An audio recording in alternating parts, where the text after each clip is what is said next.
Alam nyo ba, bilang grade 6 teacher, meron akong tatlong estudyante. Bali, pandemic babies sila, di ba?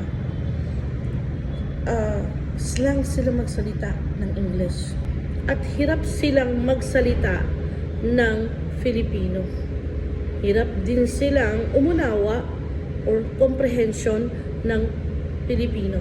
Pag sila ay nagbasa ng pangungusap at lalong medyo malalim ang mga salita, nahihirapan din silang unawain ito.